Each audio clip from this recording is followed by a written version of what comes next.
Hey guys, LevelCap here. Today I want to go over the optics available in Battlefield Hardline. And before I begin, I want to stress that there was an interesting thing I noticed, that some optics were not available for all guns, and this goes for like 1x optics. I'm not sure if this was just sort of an issue with the build that I was playing with, or if that some of the actual optics are just designated for specific guns and you can't use them across all weapons. So let's begin. Optics have been broken up into 3 categories: close range, medium range, and long range. In the close range category, we actually have 3 brand new optics. The first one is the Micro T-1, also known as the Aimpoint T-1.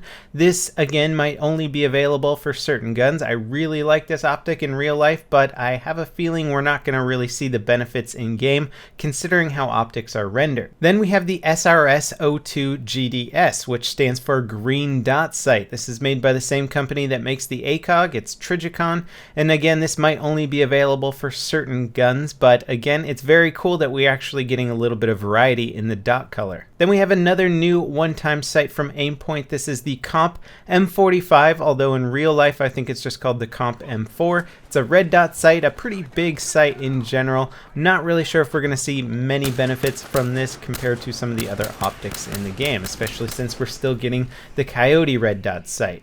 As far as the repeats go, we have the Reflex, the Coyote as I just mentioned, the Kobra Red Dot Sight, the Holo Eotech, the HD33, the PKA-S, the IRNV, the infrared night vision 1x optic, and then the FLIR 2x optic. When it comes to medium range optics, we're seeing a lot of repeats from Battlefield 4, which isn't necessarily a bad thing. We have the M145 3.4x optic, the Prisma 3.4x optic, the PKA 3.4x optic. Then we have the good old ACOG, which is just an essential in any shooter, I think.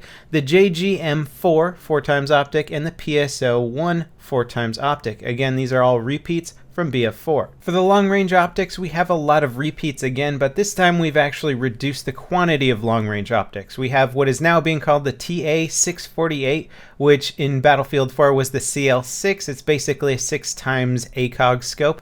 Then we have the PKA-S 07, a 7x optic. We have a rifle scope, which is just an 8x optic. Then the hunter scope at 14x, but we don't have a 20x optic, which I don't think too many people are really going to be missing. It's just kind of a crazy optic for shooting only extreme long range. One interesting thing to note is that we don't actually have a 16x variable zoom optic anymore. And speaking of the gun accessories, we do have canted iron sights still, and something new that I think is actually going to be very popular are the Canted Red Dot Sight. So just get rid of those iron sights, put a red dot on there, and now you can put something like an ACOG on your weapon and canted red dot sights and quickly switch between the two. I think this is going to be much more popular than the 2x magnifier, which again is still in the game. When it comes to pistol optics, we're getting the Ghost Ring again, the Mini Red Dot Sight again, and the Delta Red Dot Sight again. I hope they can refine the Delta RDS to be a little bit more effective. Now, I forgot to look at some of the revolvers or heavier hitting pistols in the game, but I wouldn't be surprised if we're going to see a 3x optic on one of those as well. Anyway, that wraps it up for the available optics in the new Battlefield Hardline game. I'm really excited to see the Aimpoint and even the Comp M4 in game. Those sights are really cool in real life, but again, based on how optics are rendered, I don't think we're going to be seeing a huge benefit from using those sights. It's mostly going to be an aesthetic change. As always, guys, thanks for watching. Stay tuned for more Hardline coverage, and I'll see you next time. This is LevelCap signing off.